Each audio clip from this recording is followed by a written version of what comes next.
speaking of other craziness news, our second story of the day is regarding this pro-lifer. She's a leader. Her name is Lila Rose. She's been on Ben Shapiro's Sunday special. She's a pro-life advocate and does a really great job of, pushing pro-life thought and advocacy out there. Well, she appeared on drphil's show and kind of was going at it with a pro-abortionist. And I tend to think that this pro-abortionist is progressive, and I'll explain why. You will see in a moment through this clip that this pro-abortionist is going all on feelings and emotions rather than logic and reason. And there's a massive issue and kind of an uproar from pro-lifers in terms of how drphil's show handled all this. And Lila Rose does a great job of kind of explaining it through a Twitter post, and then we'll play the video. She said this: drphil's team chose to center the entire show around an extremely tragic case of a mother whose baby had a fetal anomaly that was life-threatening. This was, again, a Twitter post by Rose. They made the focus of the episode her story that she was forced to give birth to the baby instead of abort because of pro-lifer laws. Quote, "Carry my baby and bury my baby" was the line used, she continued. What they never acknowledged is that the abortion kills a baby and that the baby would still need to be buried or thrown away in medical waste. The reality is abortion does not solve or heal or any problem. It only kills a baby. In cases of life-threatening conditions for pre-born children, parental palliative care and hospice care can be offered to the baby so that they can pass into utero, or shortly after birth, they have the best medical care, are treated with dignity. And the show also focused on incest as well as the other forms that are pushed a lot, which is rape. So incest and rape are definitely outliers, and that's what the show is pushing, which is wrong. And we see this a lot of times from progressive left, where they'll hyper focus on an outlier and have that outlier be attributed to the entire data set, which is false. And anybody that has half a brain, that is something you definitely don't do. But I want to go ahead and play this egregious clip here of this lady just telling Lila Rose that she doesn't have empathy and all these other things. Let's go ahead and roll it. Great, I do. I have lots to say, actually, a ton to say, actually. Okay. I would say, though, in this particular case with Nancy, who I feel absolutely terrible for, Lila, I really feel like your views, you just want to legislate evil. That's really how it feels when I hear you speak, especially when you're talking about a 10-year-old girl who... Notice that she says you want to legislate evil, and that's how I feel when you speak. So hold on to that. ...was raped. I'm sorry. And to hear you say that, they should just have it anyway is disgusting. I really think you're a traitor to your own, and I will never be able to agree with you. There's nothing you could justify to say that she should have to carry it to bury it. There is nothing you could possibly say to justify that level of lack of empathy.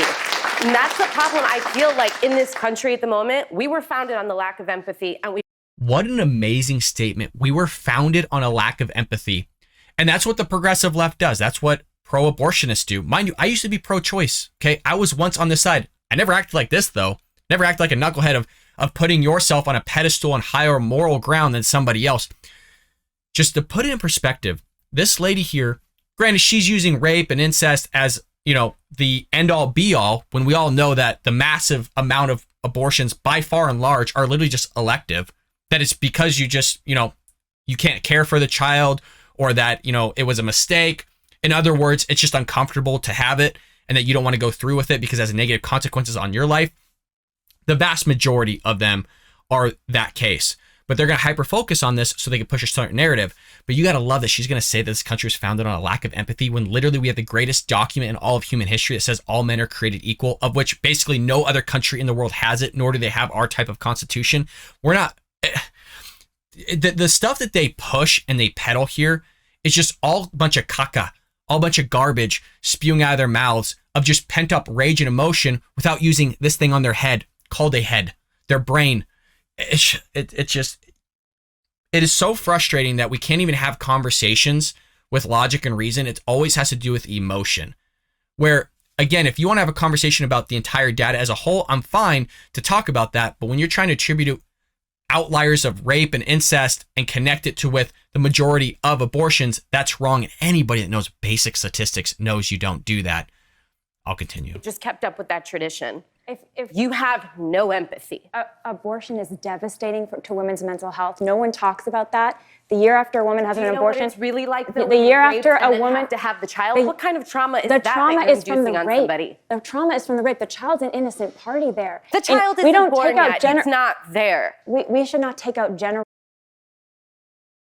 You got to be another level of stupid, you guys. I'm sorry. Even if there's pro-choice people that watch this show, she literally just said the baby's not there. You got to be some next level dumb to say a statement like that. Even if you're pro-choice, again, I was on that side before. The vast majority of my life, I still didn't say stupid stuff like that. Not even close. I understood there was a life in the person's body, but she's saying it's not even there now. That's probably one of the craziest things I've actually heard a pro-abortionist say. Normally, they just say it's a cluster of cells. Oh, there's actually not a life in it. You know, all these things. I've never had somebody say, well, it's not even there. Generational sin on a child, to say there's generational sin and that dad was an abuser, so the child should be killed. That's not fair to the child. We're talking about rights. And he just said, a right has been taken away from us. And what is next? I want to address that because our fundamental human right that we all share in this room is life. It's the first human right. Laws are meant to protect the weak. In a society, who's the weakest? Who's the weakest in the society? A child. The poor. They don't have a voice. They can't speak. A child in the room, or a poor child would be the weakest. Keep them that way and a child with disability. Listen, whether you live 10 minutes or 10 years or 100 years, you're a human life, and you have the right to not be killed. And that's what the pro-life fight is all about. That's what we're fighting for, a culture of life where we provide real health care. You know, abortion is the intentional destruction of an innocent human life. But doesn't a woman have a right to choose that for herself? A right to choose what? A right to choose what? Doesn't a woman have a right to choose what happens to her body? But what's in her body? There's another life we're talking about. Let's acknowledge the science. And I would defer to Christian and the experts, but I will say this. You can't just be pro-fetus and not pro-life. Right. Because a lot of times what we see... We're pro-human beings. We're pro-human beings. And women deserve better than abortion. A lot of these children are born, all those legislators who vote for pro-life when the baby's inside the woman, then do nothing to vote to help them with health care, after-school care, daycare, all these. Okay, so now they're going on about all these other things of which you'd have to obtain if you were alive anyways. So they're going on cherry picking this whole thing of if the baby was born, well, you're not going to vote and have all these other things, which one, the conversation isn't even evolving around. The conversation of which drphil show is talking about is rape and incest, which is tragic. Any pro-lifer would admit that's tragic. That sucks. Not the baby's fault. The baby still has a right to life and has a right to be born, even though what the pro-abortionist was talking about was the right was removed because the Supreme Court wrongfully granted certain rights that are not in the Constitution. I know I'm beating a dead horse with this. I know we literally just talked about this the other day. The rights never existed, you guys. Even if you are pro-choice or pro-life, it really doesn't matter. Just the main function of government, what the Supreme Court did was wrong in that ruling. As I've said, even the own clerks that voted in the majority in favor of Roe v. Wade says that the ruling was wrong. What they did was wrong. That is not what the judiciary is supposed to do. What the Supreme Court did of breaking down the certain trimesters of when you get an abortion and creating certain rights within that from the penumbras, from the shadows, was literally wrong. So a lot of this comes down from lack of ignorance and a lack of understanding just how things work in general. So you don't have to be pro-life or pro-choice to know that it was just wrong with what they did.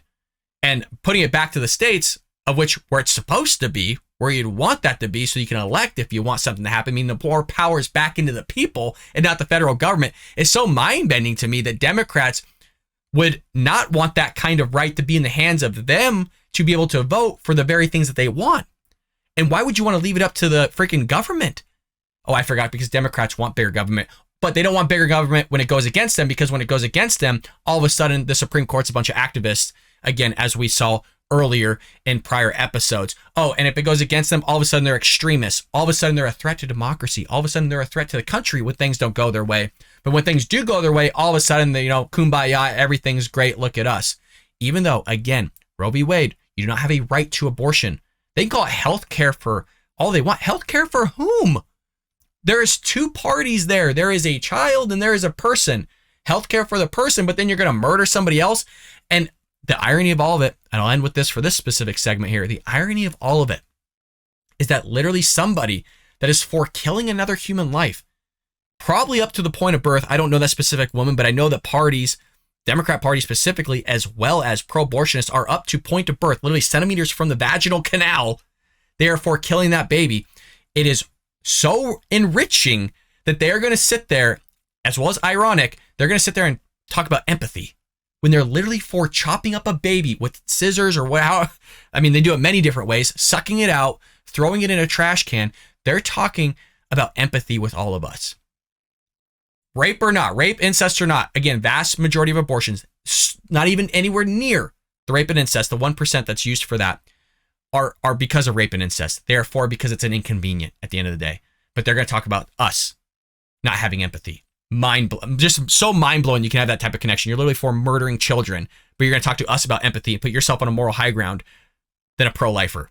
I honest to God, I can't wrap my head around it. I've been thinking about it all day because I've obviously researched this. I'm trying to figure out how can we make sense of the other side and their argument, of which is the grounds of which I'm always trying to come. I just can't get there. I can't get there at all. I hope you enjoyed that clip from the Bald Brad Show. If you did, make sure to hit that subscribe button so you can stay up to date on all our future content.